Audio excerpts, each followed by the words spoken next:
Hey guys. Today, hold on a second.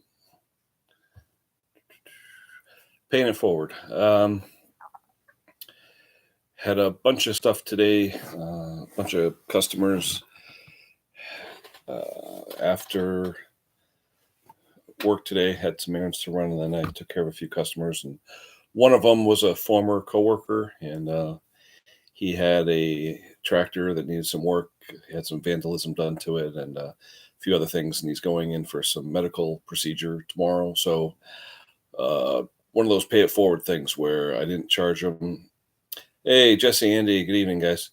Talking about paying it forward. Like I said, guy I used to work with, he retired, having some medical problems, things like that. So I didn't give him a freebie per se, but I probably could have made triple what I did. But I believe in karma. I believe in paying it forward. I believe in doing what's right, and I think this guy, needed a break, and I gave it to him. So he's about 10, 12 miles away. Picked the thing up, picked the tractor up, brought it here, bought a brand new belt for it, fixed it, delivered it back, fixed the steering, fixed a whole mess of gremlins on the thing, and I probably charged him a third of what I could have charged. But to me, that's paying it forward. Helping out a friend, helping out someone who, you know, down on their luck a little bit could use it. So it makes me feel good.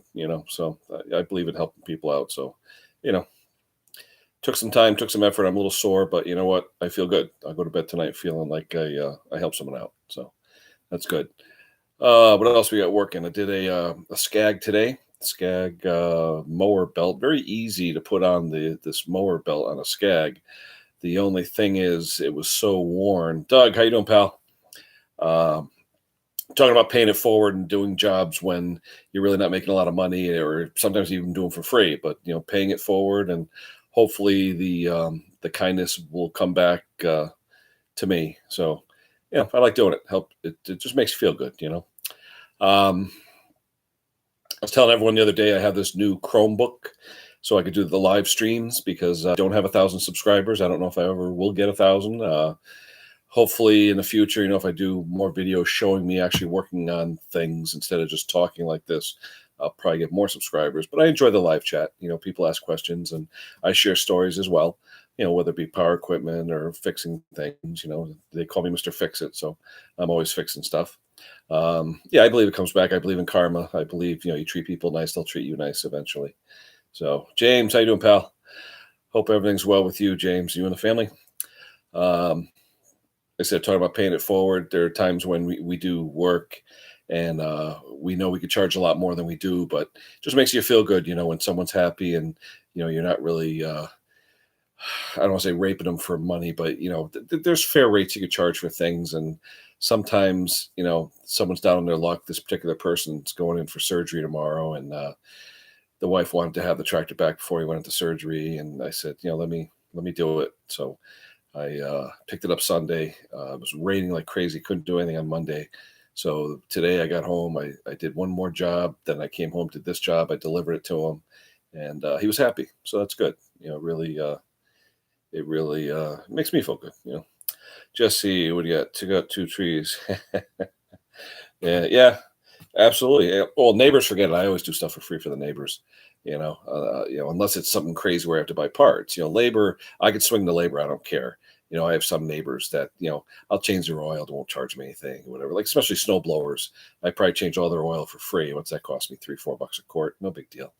But one guy up the street, I think it was 2 or 3 years ago, we had a wicked snowstorm, and he actually had a 4x4, and he went down the street and got gasoline for everybody and filled up everybody's tank. So, like I said, karma and paying it forward, I believe in it. So, if you could do something for your fellow man or woman, do it. You never know; it may come back tenfold. So, I do believe in that. Um, like I was saying, I was working on a Skag walk behind, 48-inch walk behind, older one. One of my neighbors down the street has it. Never met the guy. Just met him last week when it had some problems with it. And I noticed the oil filter said, I think it's a 2015 on the oil filter. And I said to the guy, I said, you don't change your oil? And, a lot of the technicians around here will take a paint marker and mark the oil filters. And I'll do that too, or I keep track on the computer so I could keep track of who does what. But a lot of the mechanics around here, they do so much stuff. They'll just take a paint marker and mark the date that the oil was changed on the oil filter. And this had a date of March of 15. So it's been 4 years. So I looked at what was in the crankcase, and it looks like he had been draining out and changing what's in the crankcase, but the filter was there for 4 years. Um, let's see. Nice Bobcat, hoping to get a return of favor. Yeah. uh, yeah, but it's nice when you have people that have equipment that you need. I have friends of mine that they always tell me, "Oh, Kenny, can I demo my stuff in your backyard?" And I'm like, yeah, go ahead. I got trees to knock down. I got bushes to knock down. Whatever, land to clear. Why not? So it's always fun when friends come over and play around with the equipment. I'm just amazed. You talk about bobcats and talk about like diesels. I'm amazed how much fuel they don't use. A friend of mine came by with a tractor one time, and we were doing all kinds of work in my backyard. I think it used 1.5 gallons of fuel all day. It was ridiculous. I just couldn't believe how little fuel it used. But well, James, you know what they say. Money between friends that ruins friendships. I believe in the barter system. I've got friends of mine in the trades, and I gladly swap them. Look, you help me out here. You build me this countertop, and I'll service your whatever it is. That kind of thing. So yeah, I like bartering. Cash, like I said, unless it's parts. So if I'm buying parts, yeah, I want the money for the parts. No big deal. I'm not going to gouge them on parts. It's like if it costs me $40 for the parts, give me the $40. If I had to drive 20 miles to get them and it's $40, I'll charge you for gas, that kind of thing. So, but yeah, friends and money, not good, you know. Yeah, barter's the best. In fact, I think on Craigslist there is a barter section, and there's two sections on Craigslist that I look at once in a while. Those are the free section because you never know what people are giving away, and the barter section because honestly, you never know when someone is in the business of something that you might need, and just email them and say, "Look, I'm in the business of small engines. You need anything serviced, you need anything fixed," and you never know. Someone may say, "Hey, I got some old chainsaws or snowblower or whatever. We need to get them running, and I'll give you a credit of X hundreds of dollars against my product or whatever service he does." And it could be anything. I've like I told people, and they were laughing a few weeks ago. I bartered fixing a chainsaw for 5 cans of seafood soup, and everyone's saying what? And I was like, yeah, there's a guy came from Maryland, has his own company. Family has been making seafood soups for years.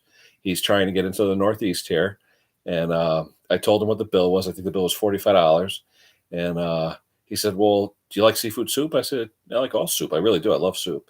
He says, "Well, how about I give you $45 worth of seafood soup?" And I'm like, "Well, how much is that?" And I think they sell it for $5 a can. He goes, "I'll give you 9 cans." I'm like, "Okay."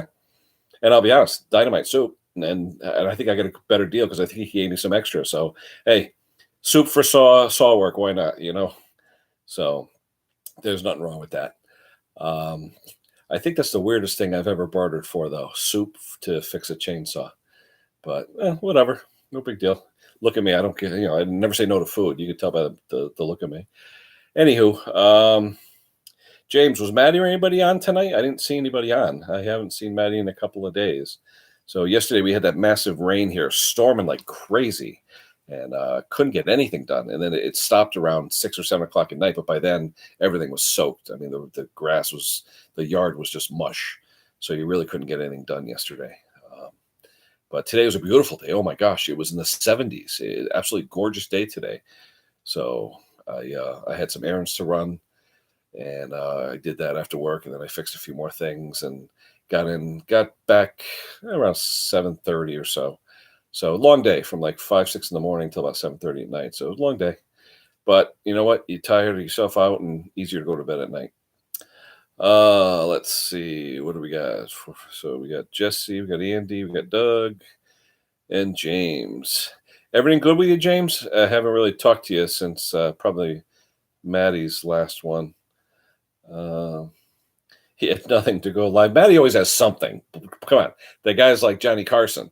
I mean, he could act, he's Seinfeld. He could talk about nothing. That's Maddie. Maddie loves to talk. He loves to do the live stream. So I don't think Maddie will ever have nothing to talk about. Maddie always has something to talk about. So now with the grass season coming up, it's just getting so darn busy. I really have to get that saw going for the get together. I mean, that's coming up in 3 weeks, I think it is. It's gonna be tough. Working on the mud mower now. Mud mower now. I see a lot of you guys. What do? You jack them up. You put on like lug tires, and you just take them through the swamps and things. I see a few of you guys doing that stuff. and you put on like bigger pulleys on the differential so you can get a little speed out of them, Doug. That's what it looks like you guys do. Looks like fun though. I just wish I had enough land where I could do that kind of stuff. I only have a third of an acre, so I really don't have much at all. Uh, just enough to cut, I guess. Yeah, it looks like fun. I mean, I remember years ago in Florida, I'd watched those. I forget what they were called, the mud racers. They had real skinny, tall tires, and they would go through the swamp buggies, I think they called them, and they would go through the swamps. Pretty cool stuff. Almost looked like belly tankers with real tall, skinny tires on them. Yeah, I think they called them belly swamp racers. Yeah. Had the skin graph. Oh, good to hear, James. Good to hear. Good to hear. I think all the prayers were answered, James. I think everyone chipped in, and you got the prayers answered. So that's good to hear. Good to hear. What else is going on? Let me see. I've got a couple of little things I'm working on, some small tillers, which I tell you, in one of my videos the other day, I said just say no to some things. But people, if I fixed it for them before and I did a decent job and they were happy with it and the price, then they'll bring it back and say, "Oh, I did something. Can you fix it again?" It's like, you don't mind doing it, but sometimes the cheap equipment, like 30cc, 25cc stuff, the small stuff, I mean, it's not really lucrative. You really can't make good money on it, but you got to help the customers out. But sometimes you just, you count the dollars that you could be making going astray when you work on the cheap stuff. But hey, sometimes customers have cheap stuff. Sometimes they have expensive stuff. So it all depends. I was looking on Facebook tonight, and there was a lady who was selling a McKissick. I never heard of it before. It's a leaf blower, but instead of calling it like a Mighty Mac or something, they call it a Mary Mac. I don't know if anyone's familiar with that. It looked like it was an 11 horse Briggs overhead valve Mary Mac blower, a walk behind blower, and she threw a rod. There was a hole in the side of the crankcase. She had a picture of it, and she wanted $50 for it for parts. And I'm like, $50. And I'm thinking maybe I can. If the crank isn't that bad and I could just put a little muriatic acid, get the crank cleaned up, get another connecting rod, maybe patch up the side. I've seen, I've done it with JB Weld and other things like that. So maybe I can fix it up and sell it. So we'll see. Tim, how's it going, buddy? The Georgia Peach is here. Talking about all kinds of stuff, Tim. Bartering, paying it forward, doing for others. Just mowing season's here. The grass is growing, and today was a 70-degree day here, so everybody was out, and everyone's calling saying, "I need my mower fixed." But what they don't seem to realize is I have a full-time job, and when I come home, there's only so much daylight left, and sometimes I'd like to, maybe sit down, have dinner, and maybe watch a little TV or something. But everyone wants something fixed, and what's the old saying? AFAB, anything for a buck. So. You can't turn that down either. So it's tough. What do we got? Yeah, that's right, James. Jesse, believe me, calluses, I got all over the place. That's for sure. 79 degrees down there. Holy cow, Tim. Yeah, it hit mid-70s inland. I'm by the shore, so it was, I think, 70 here because we have a sea breeze coming off the water. But just a gorgeous day. But now they're calling for mostly rain for the rest of the week, which is going to put a damper on things because I fix a lot of my stuff. The bigger stuff I fix outside, actually, in my driveway. I do have a garage, but it's so full of tractors and junk, I can't even get in there, which it's going to be the death of me. I got to either clean it out or get a shed or do something because there's so much work I could be doing at times like this at night if I had a big indoor space. But maybe we'll see eventually. Yeah, I'm tired of rain too. My buddy had a shed delivered yesterday, one of those big sheds where they have the trailer with the articulation, the hydraulics, and they destroyed his yard. I mean, they put 10-inch ruts all the way through his side yard, and it's deep too. They're big, deep ruts, and he doesn't know what he's going to do about it. So he's kind of going crazy with that. Let's see. I was talking to a guy the other day because I have a lot of bare spots in my front yard, side yard, and I was going to plant grass. He said, "No, plant grass in the fall. You don't plant grass in the spring." I'm like, "So what am I going to just have dirt all year?" I mean, I want to do something. And someone said, "Oh, I'll throw some sod down." And another guy came by and he said, "Oh, I'll do hydro seed." So anyone got any opinions on that stuff? There's one guy, he said, he'll bring a hydro seed truck by. He said, rake up the dirt, get all the rocks out and stuff, and he'll spray it with the hydro seed, and I'll just have to keep it wet. So The price didn't sound too bad. I was thinking about it. It sounds nice because the mulch gets sprayed on, and it'll stick, and hopefully the grass will grow nice. But I hear all kinds of rumors though with that stuff where it'll only last one season. It's almost like a perennial grass that grows really fast, and you get gratification. But once fall comes, it dies. Now you're dead again. So I'd rather plant a perennial rye or bluegrass or something like that. That I could get a nice deep root and get it going. Snakes. Hydro. Yeah, I love hydros. Let's see. Repoing car. Yeah. Oh, James, I can imagine the deals you got when a woman and her car is at stake. Nothing we could talk about here, I'm sure. That's funny. Let's see. No, it's never big enough. It's funny. My garage was built in the 50s. My house was built in the mid 50s, and I don't know how they got a car in it. I had a Ford pickup in '93, a brand new one, and basically, when I parked the Ford pickup in the garage, I couldn't open the doors. I had to get out the back window, the slider window, and go out the bed because the doors wouldn't open enough to get out. So I don't know how they parked, like a '56 Buick. I don't know how they did it. To me, my inside of my garage is like a shed. That's why there's tractors and lawnmowers in there. It's really just not enough room for it. Oh, hydro seeding. I'm sorry, James. Yeah, hydro seeding. Yeah.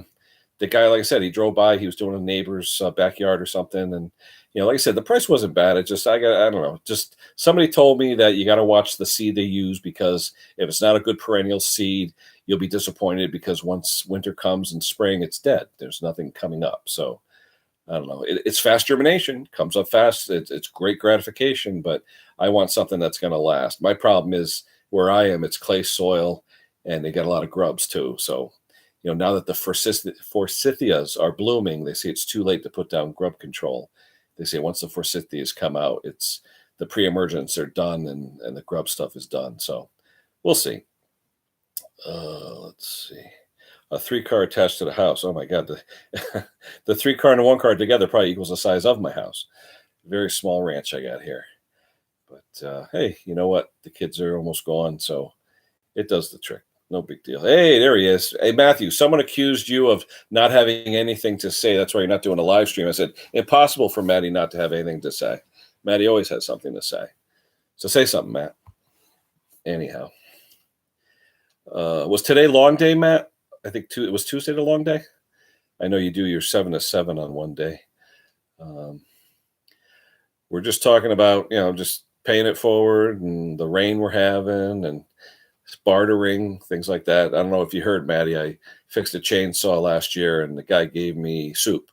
I charged him $45. He gave me 9 $5 cans of soup. So it was okay though. It was seafood soup made from the Chesapeake Bay. So it was actually pretty good. So I can't complain.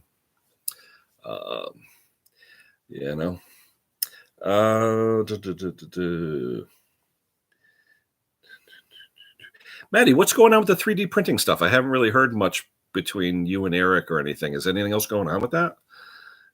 I know you were working on some of those intakes and things. Oh, they are out finally. Yeah. Well, I tell you, that rain we had yesterday, I don't know about you up north, but down here we got inundated, floody.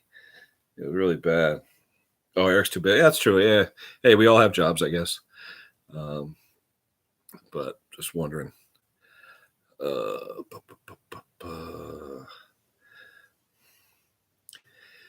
The 288 ever make it, Matt, or is it still in limbo?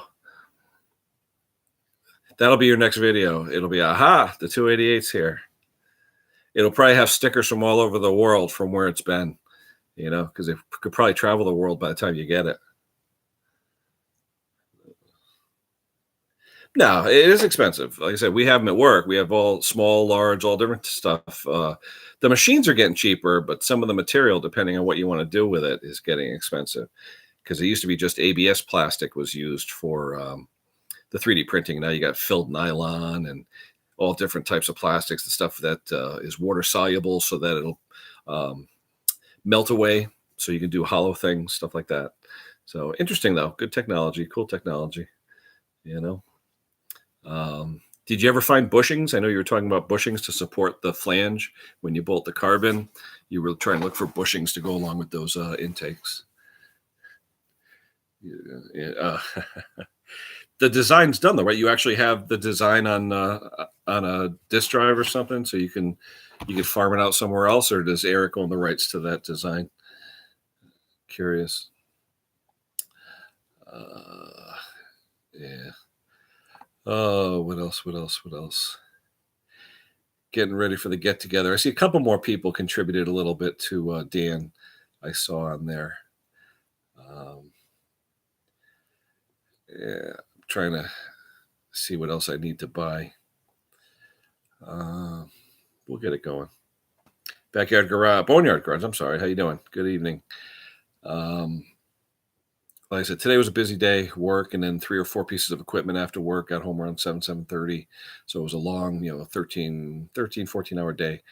But figure I'd get back on my Chromebook.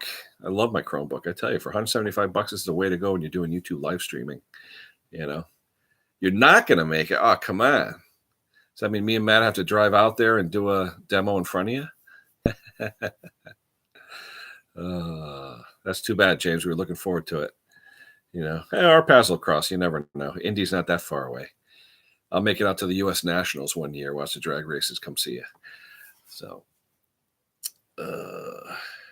yeah, you were saying, man, you got to go to a wedding. So, are you still doing the night before? You said, Mac. I have the day before off, but I don't know. I'll probably leave, like 4 in the morning or something. Get up there at 5:30, because I think Norwich is about an hour and a half from me, from where I am. So, does he do breakfast and stuff, Matt, or what? I'm assuming he'll have coffee and stuff there in the morning. So I'm a breakfast guy. I don't have to eat the rest of the day. As long as I have a good breakfast, I'm good. The breakfast is my most important meal. It gets me through the day. You know. Wow. Oh, really? Oh, okay. Just all the guys go to a place up there. Oh, that's cool. Yeah, whether they're diner or something up there. That's what I love about being in New England. You got diners. You can get whatever you want. You want a steak at 5 in the morning? That's fine. So, yeah, that sounds good. The most important question, though, Maddie, does he have porta potties up there? The most important question, because when you gotta go, you gotta go. You go karts and going fishing. Are they here? Oh, hey, how you doing, go karts? I was watching some of your stuff the other day. How's the 5 horsepower motor going? The purple motor. I haven't seen anything else on that. I know you guys were getting that thing ready. I don't know if you put out any more videos on the 5 horse. That was pretty cool. I saw that the other day. I think the last video, go karts, you did a fishing video, I believe. Yeah, I think you did a fishing one last time.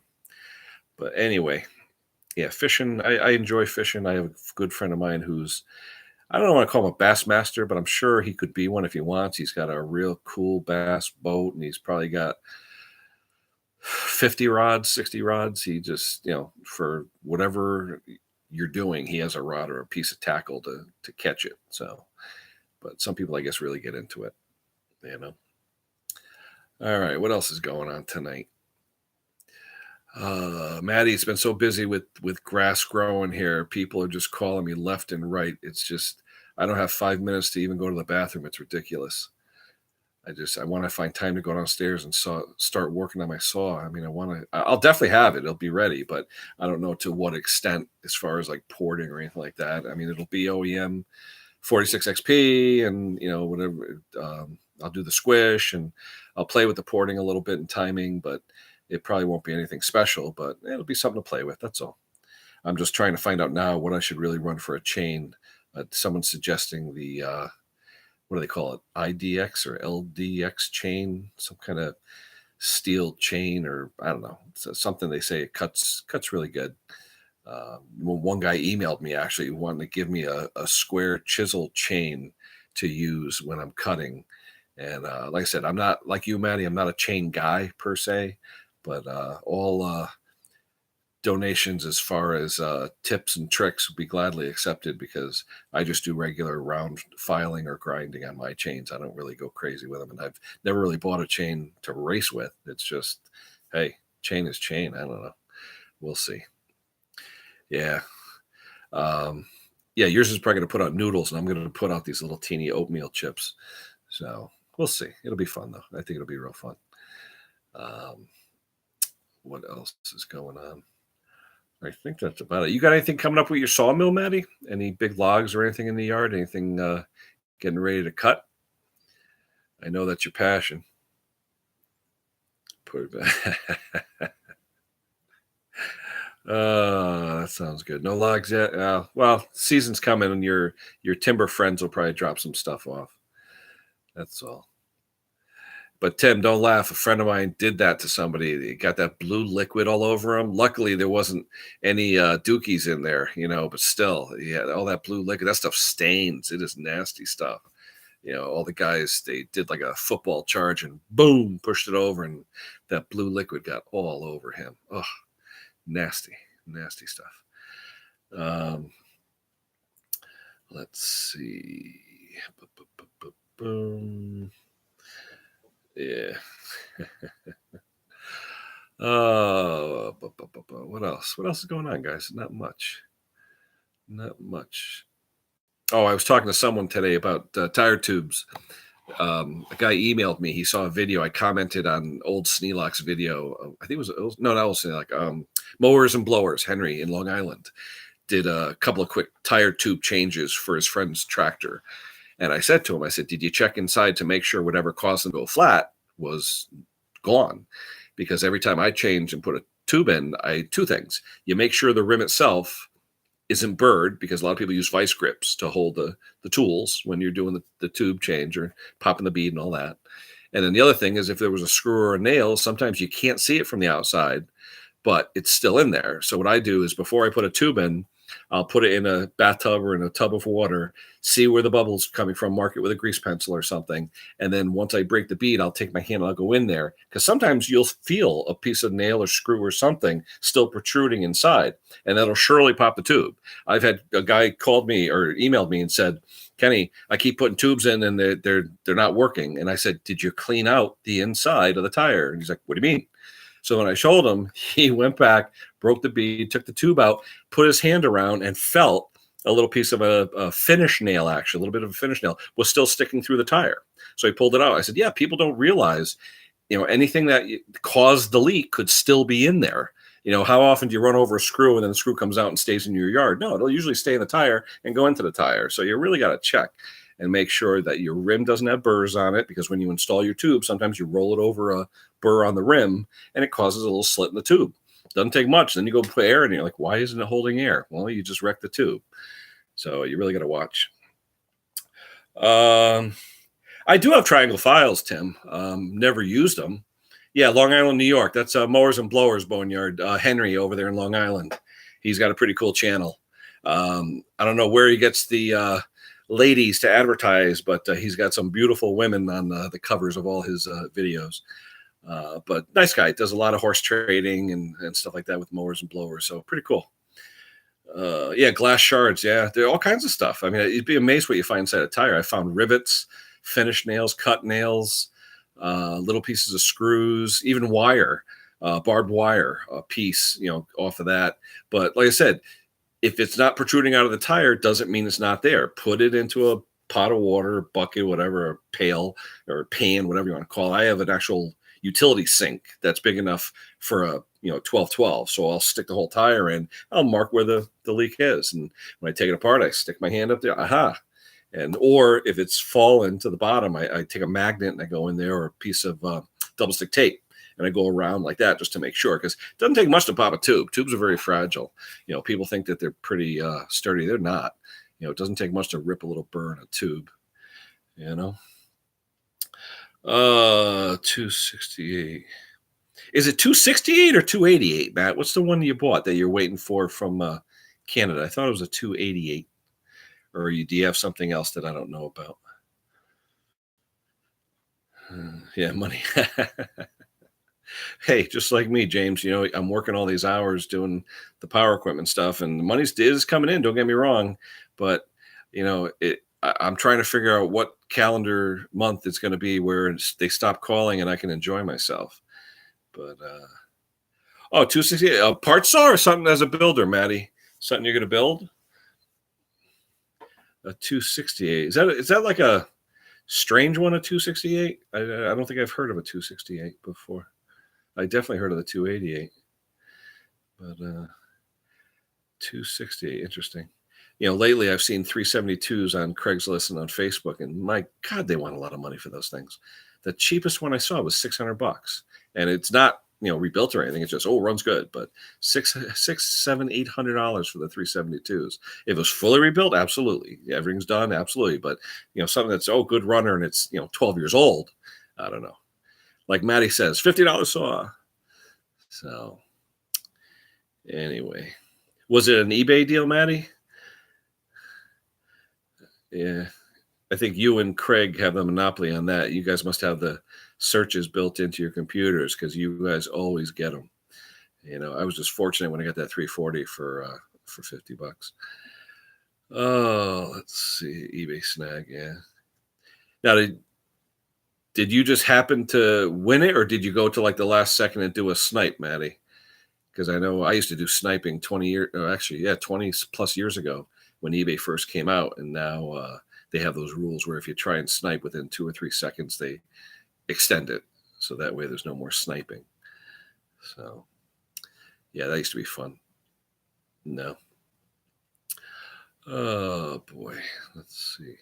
All right. That's going to be it for me, guys. I'm getting tired. I got to grab a quick bite. It's 10 o'clock already. Oh, my gosh. All right. I'm going to hit it. Good talking to everyone. Maybe tomorrow, depending. I don't know what the weather's going to be.